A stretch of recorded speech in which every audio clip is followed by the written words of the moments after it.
हरि ओम नमो नारायण तिरुपति पेरुमाल ओम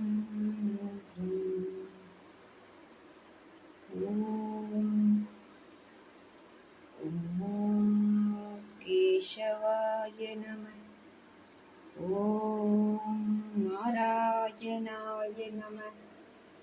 ओम गोविन्दाय नमः। ओम विष्णवे नमः।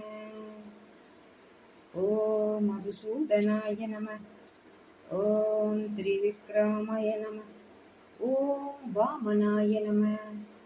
ओम पुरुषोत्तमाय नमः। ओम श्रीताराय नमः।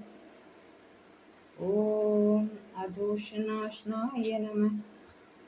ओम गृहेशाय नमः। ओम नरसिंहाय नमः।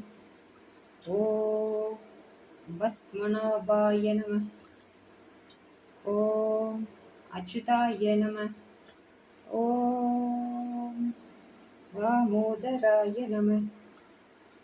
ओम जनार्दनाय नमः। ओम संकर्षणाय नमः। ओम उपेन्द्राय नमः। ओम वासुदेवाय नमः। ओम हरेय नमः। ओम प्रद्युम्नाय नमः।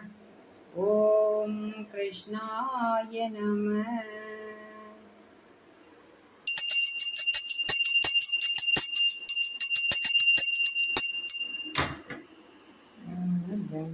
समर्पयामि।